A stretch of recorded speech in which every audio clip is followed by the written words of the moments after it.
Guys, Tenali Raman की कहानियाँ ध्यान से सुनिए और मन लगाकर सुनिए और सब्सक्राइब कीजिए चैनल को। तेनाली राम कृष्णा जो तेनाली रामन के नाम से विख्यात हैं, 16वीं शताब्दी में हुए थे। वह विजयनगर साम्राज्य के राजा कृष्णदेवराय के एक दरबारी कवि थे। गोलकुंडा गांव में जन्मे तेनालीरामन अपने माता पिता के इकलौते संतान थे। तेनालीरामन जब बहुत छोटे थे, उनके पिता की मृत्यु हो गई। उनके मामा अपनी बहन और भांजे को तेनाली ले गए। तेनाली में रामलिंगेश्वर देव का विख्यात मंदिर था। मामा ने अपने भांजे को देवता का नाम दे दिया। कृष्णा कुछ वर्षों के बाद तेनालीरामन को पाठशाला भेजा गया। तेनालीरामन की दीन दुखी माँ ने बेटे को पाठशाला जाने के लिए कभी विवश नहीं किया, क्योंकि वह एक पल के लिए भी बेटे को आंखों से दूर नहीं कर पाती थी। नतीजा यह हुआ कि वह बुरे लड़कों की संगति में पड़ गए। वह सारा दिन खेल कूद में या यूं ही निठल्ले घूमते में बिता देते थे। पढ़ने में उनकी जरा भी रुचि नहीं थी। तेनालीरामन की माँ बेटे की रंग ढंग देखकर मन ही मन कुढ़ती रहती कि कैसा यह बिल्कुल ही काबू से बाहर हो गया था। न खाने की चिंता करता था, न सोने की कोई समय रह गया था। एक दिन की बात, एक योगी वहां से जा रहे थे। उन्होंने तेनालीरामन को अपने शरारती दोस्तों के साथ घूमते मचाते देखा। उन्होंने तेनालीरामन को अपने पास बुलाया, उनका नाम पूछा, फिर माता पिता के बारे में पूछताछ की। इसके बाद योगी तेनालीरामन से बोले, तुम एक ब्राह्मण हो, अपनी पढ़ाई छोड़कर यूं शरारत करते घूमते तुम्हारे लिए ठीक नहीं। अगर पढ़ोगे नहीं तो जीवन में आगे चलकर मुसीबत आएगी। तुम्हारा चेहरा, मोहर और कपड़े देखकर समझा जा सकता है कि तुम अभी से कठिन स्थितियों में फंस गए हो। बेटा, मेरे बात ध्यान से सुनो। मैं तुम्हें एक मंत्र सिखाऊंगा। उसका उच्चारण करने से तुम महाविद्वान बन जाओगे, खूब यश और धन कमाओगे। तेनालीरामन के मन पर योगी की बात का गहरा प्रभाव पड़ा। वह हाथ जोड़कर बोले, स्वामी जी, मैं वैसा ही करूँगा जैसा आप कहेंगे। कृपया करके वह मंत्र मुझे सिखा दीजिए। योगी तेनालीरामन को एक गुफा में ले गए। फिर उनसे कहा कि पास वाले पोखर में स्नान करके आए। तेनालीरामन स्नान करके आए तो योगी ने उन्हें वहाँ मंत्र सिखाया, जिसका जाप करने से देवी काली प्रसन्न हो सकती थी। उन्होंने तेनालीरामन से कहा, बेटा, आप गांव लौट जाओ। वहाँ काली मंदिर में बैठकर सच्चे मन से प्रार्थना करो, वह तुम पर कृपा करेगी। आप जाओ, काली देवी तुम पर कृपा करे। इस रात तेनालीरामन काली मंदिर में जा पहुँचे। देवी की मूर्ति के सामने आलती पालती मार कर बैठ गए और मन ही मन निष्ठा से साथ योगी का बताया मंत्र जपने लगे। इस तरह काफी समय बीत गया। आखिरी माँ काली तेनालीराम की प्रार्थना से प्रसन्न होकर उनके सामने प्रकट हो गई। देवी की भयानक स्वरूप भी तेनालीरामन की भयभीत न कर सका। तेनालीरामन के मन में एक शंका आई और वह खिलखिलाकर हंस पड़े। यह देखकर माँ का काली अप्रसन्न हो गए।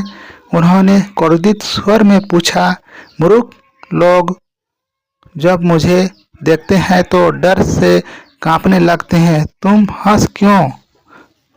तेनालीरामन तुरंत उठ खड़े हुए और उन्होंने हाथ जोड़कर देवी को प्रणाम किया और माँ, इस तरह हंसने के लिए मैं क्षमा प्रार्थी हूँ। मैं आपका भक्त हूँ, लेकिन साथ में अज्ञानी भी हूँ। आप का स्वरूप देखकर मेरे मन में एक शंका आ गई। बस इसलिए मैं अपनी हंसी नहीं रोक पाया और जोर से हंस दिया। तेनालीरामन की बात सुनकर देवी का क्रोध शांत हो गया और उन्होंने जानना चाहा कि तेनालीरामन के मन में क्या शंका थी। माँ, मेरा तो एक ही सिर है। जब मुझे जुकाम हो जाता है तो अपनी एक नाक और साफ करते करते मेरे दोनों हाथ दुख जाते हैं। आपको देखकर मेरा मन में आया कि आपके 1000 सिर हैं, में 1000 नाकें हैं। यदि आपको जुकाम हो जाए तो आप क्या करेंगी? बस इसी बात पर मैं हंस पड़ा था। उनके इस भोले शब्द को सुनकर देवी मुस्कुरा दी। उन्होंने तेनालीरामन को सहायता कराने के लिए सोची। तेनालीरामन ने देखा देवी के दोनों हाथों में एक एक पात्र प्रकट हो गया है। देवी ने कहा, पुत्र, एक पात्र सोने का है और दूसरा चांदी का है। सोने के पात्र में दूध है और चांदी के पात्र में दही है। अगर तुम दही खाओगे तो बहुत बड़े विद्वान बनोगे और अगर दूध पियोगे तो खूब धनवान हो जाओगे।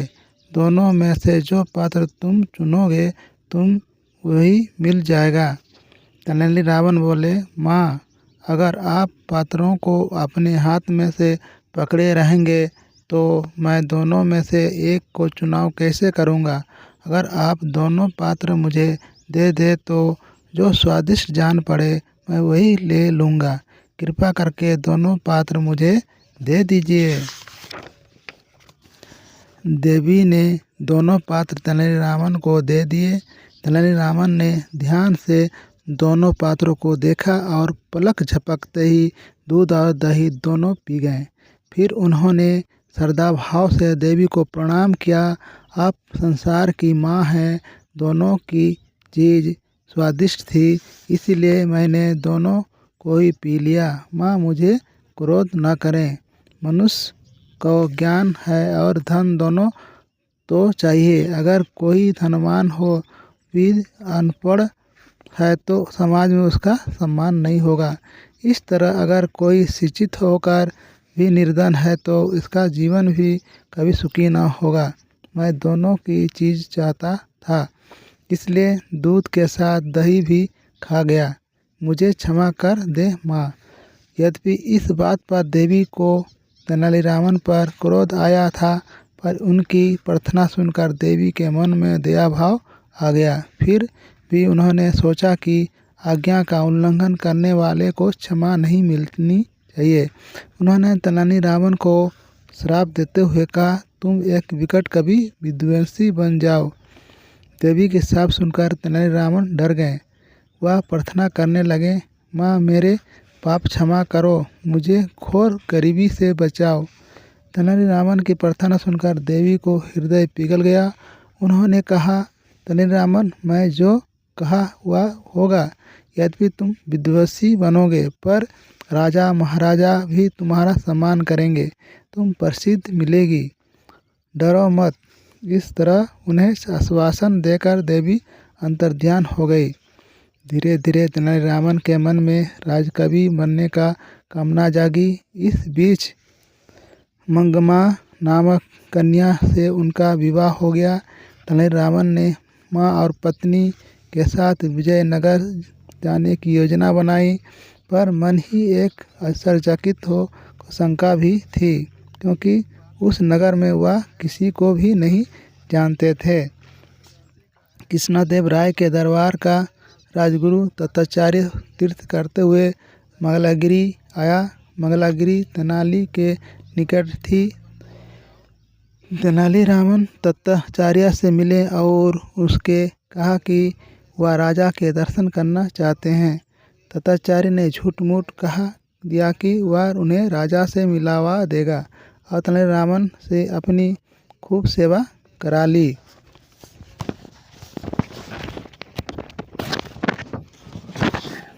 तेनाली रामन यात्रा के तैयारी करके दरबार से बुलावा को इंतज़ार करने लगे। महीने बीत गए पर राज दरबार से निमंत्रण नहीं आया। लोग मजाक उड़ाने लगे। जो चले जाने पर तेनालीरामन निराश हो गए। तेनालीरामन ने स्वयं ही विजयनगर जाने का निश्चय किया। उन्होंने माँ काली की कृपा पर पूरा विश्वास था। इसी बीच तेनालीरामन एक पुत्र के पिता बन गए।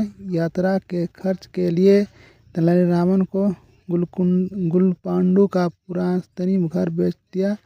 फिर माँ, पत्नी और बेटे साथ विजयनगर की ओर चल दिए। रास्ते में उन्होंने हरेक से यही कहा कि वह तथाचार्य से मिलने जा रहे हैं। यह सुनकर सभी ने तेनालीरामन और उनके परिवार को ध्यान रखा। इस तरह वह निर्विघ्न यात्रा करते रहे। धन्यवाद।